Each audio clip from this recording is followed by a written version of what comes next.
सभी मसीह भाई बहनों को प्यार भरी जय मसीह की। परमेश्वर की पाक और पवित्र हजूरी में आप सभी का स्वागत करते हैं। और हमारे पिता परमेश्वर ने अपने वचनों के आधार पर हमें जो आज का दिन, आज का समय दिया है, उसके लिए प्रार्थना करते हैं। Hallelujah, hallelujah, hallelujah, hallelujah. धन्यवाद, धन्यवाद, धन्यवाद, धन्यवाद। पिता पुत्र पवित्र आत्मा, पिता पुत्र पवित्र आत्मा, पिता पुत्र पवित्र आत्मा। सेना के यहोवा धरती आकाश के मालिक, आपका शुक्र धन्यवाद करते हैं पिता परमेश्वर जी। आपने सारी रात हमें संभाल कर रखा, सुबह मीठी प्यारी नींद से हमें जगाया, हमारे घर परिवार में हमें बना कर रखा, हमें किसी भी भली वस्तु की कमी नहीं होने दी, हमें भरपूर करके रजाया। आपका शुक्र करते हैं पिता परमेश्वर जी। अपने निमित्त आपने हमें बैठने का, प्रार्थना करने का मौका दिया, हमारे पापों गुनाह को क्षमा करके अपनी हजूरी में लेकर आए। आपका धन्यवाद करते हैं। अब समय आपके कलाम का, आपके वचन का है पिता परमेश्वर जी। आपके वचन जो हमारी राहों की ज्योति, हमारे जीने का, हमारे शुद्ध रहने का आधार है पिता परमेश्वर जी। आपके वचन लिखा, हम धरती आकाश टल जाएंगे पर मेरे वचन कभी भी नहीं टलेंगे। मेरे वचन उस चांदी के समान है जो मिट्टी की भट्टी पर ताई गई और 7 बार निर्मल की गई है। पिता परमेश्वर जी, आपके वचनों के द्वारा हम सिखाए और बचाए जाएं पिता परमेश्वर जी। और पिता परमेश्वर, रूहों को बचाने वाले पिता परमेश्वर जी, और वचनों के आधार पर चलने वाले और वचन को पिता परमेश्वर जी महत्व देने वाले पिता परमेश्वर जी, फर्स्ट प्रेफरेंस देने वाले हो जाएं। प्रार्थना यीशु नासरी के नाम में मांगते हैं। आमीन, आमीन और आमीन। हालेलुया। आज मैं आपके लिए लेकर आई हूँ मत्ती 16 से 22 नंबर आयत तक, जिसका टॉपिक था शास्त्री और फरीसी जो पाखंड करते थे, गलत तरीके की शिक्षाएं देते थे, उसके बारे में बात हो रही थी। पढ़ते हैं। हे अंधे अगुवो, तुम पर हाय है जो कहते हो कि यदि कोई मंदिर की शपथ खाए तो कुछ नहीं, परंतु यदि कोई मंदिर के सोने की सौगंध खाए तो उसमें वो बंध जाएगा। हालेलुया। परमेश्वर ने जो फरीसी और जो शास्त्री थे, जो गलत शिक्षाएं दे रहे थे, उसके लिए परमेश्वर ने कहा, हे अंधे मार्गदर्शकों, जो अंधे मार्गदर्शक हैं, जो गलत रीति से बताते हैं, उन्होंने अपनी ही चीज़ों पर जो आश्वासन दिया है कि जो कोई मंदिर की शपथ लेता है वह ऐसा करने पर अपने वादे को निभाने के लिए बंधा हुआ नहीं है, वो शपथ खा सकता है। पर जो कोई उसके सोने की शपथ खाता है कि वो बंध जाएगा। क्या जो मंदिर की शपथ है, क्या जो सोना है वो क्या ज़्यादा मूल्यवान है मंदिर से? जो कि मंदिर पवित्र भवन था, जिसको परमेश्वर ने भी कहा था कि जो जो तुम्हारा दिल है, जो तुम्हारी आत्मा है, वो क्या है? परमेश्वर का मंदिर है। परमेश्वर ने हमारे हृदय को पवित्र मंदिर कहा है। परमेश्वर ने कहा है कि जो तुम्हारे मन में है, जो तुम्हारे मुंह पर है, वो ही हाँ की हाँ और ना की ना होनी चाहिए। तो जो गलत तरीके से गलत लोगों को अपनी ही व्यवस्था में रहना बताते थे, अपने ही तरीके से सही और गलत बता रहे थे कि मंदिर की शपथ अगर तुम खा लो तो तुम छूट जाओगे अपने पाप से, नहीं छूट। पर अगर तुम सोने की शपथ खाओगे तो तुम नहीं छूटोगे, तुम वो बांधे हो जाओगे इसके लिए, जो कि क्या था? गलत था। क्योंकि मंदिर जो है वो सोने से, जो सोना है वो मंदिर से अधिक मूल्यवान नहीं है। लिखा है, और अंधों कौन बड़ा है, सोना या वह मंदिर जिसने सोना पवित्र किया है? जब हम सोना चढ़ाते हैं जाकर मंदिर में तो वो पवित्र होता है, ना कि मंदिर पवित्र होता है सोने से। हालेलुया। तो ये बहुत ही सीखने और समझने वाली बातें हैं। ये हम सब छोटे लोगों को भी सीखने वाली बातें हैं, और बहुत सरल सी बात है कि क्या सही और क्या गलत है, कौन सी शपथ सही और कौन सी गलत है। सबसे बड़ी बात तो ये है कि पवित्र शास्त्र हमें शपथ खाना ही गलत सिखाता है, कि हमें किसी भी प्रकार की शपथ खानी ही नहीं चाहिए, क्योंकि परमेश्वर ने कहा है कि तुम्हारी बात हाँ की हाँ और ना की ना होनी चाहिए। तुम्हारा कहा हुआ शब्द हाँ का हाँ और ना का ना होना चाहिए। हालेलुया। फिर कहते हो कि यदि कोई वेदी की शपथ खाए तो कुछ नहीं, परंतु जो भेंट उस पर है यदि कोई उसकी शपथ खाए तो वह बंध जाएगा। अब वेदी पाक पवित्र है कि अगर तुम वेदी की शपथ खा लो तो कुछ भी नहीं होगा, पर उस पर रखी जो तुम भेंट की शपथ खाओगे तो तुम बांधे हो जाओगे। ये कौन सिखाता था? ये फरीसी और शास्त्री लोग सिखाते थे, जिन्होंने अपनी व्यवस्थाएं बनाई हुई थी, जो अपने ही आधार पर सही और गलत चीजों को चलाते थे। वो क्या कर रहे थे? भटका रहे थे लोगों पर यहाँ पर लोगों का जागृत होना बहुत जरूरी था।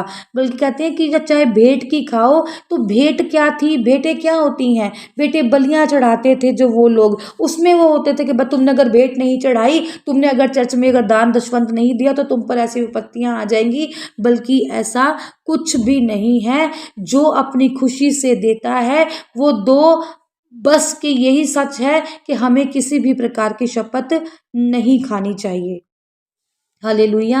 लिखा है, इसलिए जो वेदी की शपथ खाता है वह उसकी, और जो कुछ पैर है उसके ऊपर है उसकी शपथ खाता है। जो मंदिर की शपथ खाता है वह उसकी और उसमें रहने वालों की भी शपथ खाता है। जो स्वर्ग की शपथ खाता है वह परमेश्वर के सिंहासन की और जो उस पर बैठने वाले हैं उसकी भी शपथ खाता है। शपथ खाना ही दरअसल में क्या है? बाध्य है, मनत है, मना है। क्योंकि जो मंदिर की शपथ खाता है, वो जो मंदिर में मूर्ति है उसकी भी शपथ खा लाता है, और जो स्वर्ग की शपथ खा रहा है कि मुझे भगवान की सौगंध है, वो उस सिंहासन की भी, जो उस पर बैठा है, उसकी भी शपथ खाता है। यानी कोई वादा करना, कोई किसी से वादा करना या कोई बात बोलना या झूठी बात बोलना, वो जो झूठ है वो झूठ ही रहेगा, जो सत्य है वो सत्य ही रहेगा। परंतु यहाँ ये है कि जो तुम्हारा जो सिखाया गया, जो सही रीति से जो बाइबल हमें सिखाती है, वो यही सिखाती है कि हमारी हर बात में जो सही है वहाँ पर हाँ की हाँ और नहीं की नहीं ही होनी चाहिए। यीशु मसीह ने अपने शिष्यों को भरोसा रखने का, ईमानदार होना सिखाया था, जबकि जो शास्त्री और फरीसी थे वो शिष्यों को वास्तव में उनका सम्मान करना नहीं, बल्कि गलत प्रतिज्ञाएं कैसे दी जाती हैं उनके बारे में बताते थे। गलत क्या था, सही क्या था, वो उस पर गौर नहीं करते थे। बस वो झूठी चीज़ों पर और गलत मंद गढ़ंत कहानियों पर विश्वास करते थे। अपने गलत मलत तरीके से, टेढ़े मेढ़े तरीके से वो हास्य पद लोगों के हंसने का कारण बनते थे और गलत धोखाबंदी, गलत बातें सिखाते थे। ऐसे लोगों से परमेश्वर ने बचने के लिए कहा है, और परमेश्वर ने वास्तव में यही सिखाया है कि ऐसे अंधे मार्गदर्शकों से बचकर रहो और अपनी बात को सही तरीके से, सही और सही को हाँ में हाँ और गलत को ना में ना कहो, क्योंकि तुम्हारा जो हृदय है वही दरअसल परमेश्वर का पाक और पवित्र मंदिर है। ना तो अपने सिर की, ना अपने बच्चों की, ना अपने घरों की, और ना ही अपने पवित्र बाइबल की शपथ खाने की जरूरत है। परमेश्वर ने ईमानदारी रहने के लिए, ईमानदार रहने के लिए, भरोसेमंद होने के लिए, दीन और नर्म होने के लिए यही चीजें परमेश्वर ने सिखाई हैं। और कहते थे कि मंदिर में अगर तुम शपथ खा लोगे तो कोई गलत नहीं है, वादों को तोड़ने के खिलाफ है, बल्कि मंदिर जो पवित्र भवन है परमेश्वर का, हमें उसकी भी शपथ खानी नहीं चाहते। वो गलत चीज़ें बताते थे, वो मंदिर में ली गई शपथों को मतलब से नहीं, गलत तरीके से बताते थे, गलत वादों का सम्मान करते थे, गलत चीज़ों को सम्मान करते थे जिनकी शायद कोई ज़रूरत भी नहीं थी। तो ऐसे अगुओं से परमेश्वर ने हमें बचते रहने के लिए कहा है। प्रार्थना करते हैं।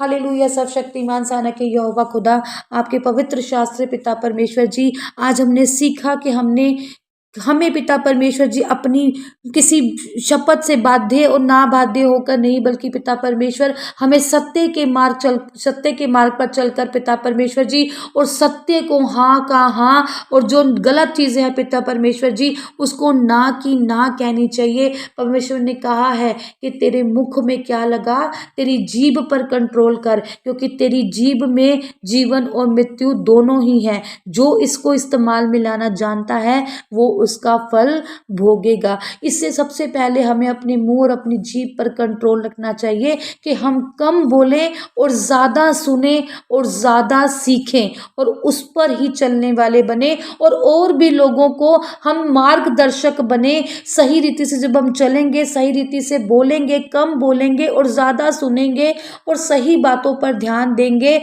तो हम किसी के अच्छे मार्गदर्शक बनेंगे। और हमें खुद भी सीखने वाले और लोगों को सिखाने वाले बनना है, ना कि इन पुरानी रीतियों पर चलकर गलत चीज़ों को लेना है। खुदावंद पिता परमेश्वर, मैं प्रार्थना करती हूँ जितने भी जन आपके हजूरी में है पिता परमेश्वर जी, जो भी वचन उन्होंने आज सीखा है पिता परमेश्वर जी, उस पर ये मनन करें पिता परमेश्वर जी, उस पर चलने वाले हो जाएं पिता परमेश्वर जी। ये वचन इनकी जिंदगियों में कार्य करे पिता परमेश्वर जी, और इनकी जिंदगियों में, हृदयों में पिता परमेश्वर जी ये वचन वास करे और इनकी हाँ की हाँ और ना की ना इनमें बनी रहे पिता परमेश्वर जी। कोई भी गलत रीति पिता परमेश्वर जी अपनाने ना पाए पिता परमेश्वर जी। आपका पवित्र आत्मा इनके हृदयों का, इनके शरीर का हिस्सा बने पिता परमेश्वर जी, इनके परिवारों का हिस्सा बने पिता परमेश्वर जी। इनका चलना, बैठना, उठना पिता परमेश्वर जी आपकी पवित्र आत्मा के आधार पर हो पिता परमेश्वर जी। और जो भी ये सीखें पिता परमेश्वर जी, और अच्छा बोलने वाले, अच्छा करने वाले और अच्छा किसी को सिखाने वाले हो जाएं पिता परमेश्वर जी। मैं खास प्रार्थना करती हूँ जितने भी जन रोज़ों में है पिता परमेश्वर जी, आप उनकी अगुवाई करें, उनको मदद करें और पवित्र आत्मा से उनको भरें पिता परमेश्वर जी, तो ये सीखने वाले हो जाएं पिता परमेश्वर जी और औरों को सच्चाई सिखाने वाले बने पिता परमेश्वर जी। आज इनके रोज़े जो जिन्होंने रखे हैं, जो भी इनकी मनोकामनाएं हैं पिता परमेश्वर, उन्हें मैं नहीं, आप जानते हैं पिता परमेश्वर जी। इन सब की मनोकामनाएं आज हम आपके पवित्र हाथों में देते हैं पिता परमेश्वर जी। आज सबकी मनोकामना को आप सुने और पूरा करें पिता परमेश्वर जी। इनका विश्वास इस प्रार्थना सभा में पिता परमेश्वर जी और आप में पिता परमेश्वर जी पूर्ण पूर्ण रीति से कार्य करे पिता परमेश्वर जी, और 100 गुना फलों को लेकर आए। प्रार्थना यीशु नासरी के नाम में मांगते हैं, आमीन। आज की इस प्रार्थना सभा को सुनना आप सभी के लिए आशीष और बरकत का कारण बने। अगर आप भी सिस्टर मनप्रीत के साथ अपने परिवार की समस्याओं से संबंधित किसी भी प्रकार की बात करना या प्रार्थना करवाना चाहते हो तो इस नंबर 6280896731 पर कॉल करके या व्हाट्सएप पर मैसेज करके अपनी प्रेयर रिक्वेस्ट को लिखवा सकते हैं। प्रेयर लाइन पर कॉल करने का समय सुबह 8 बजे से शाम 8 बजे तक का है। कृपया करके सुबह 8 बजे से पहले और शाम 8 बजे के बाद कॉल ना करें। धन्यवाद। सभी को प्यार भरी जय मसीह की।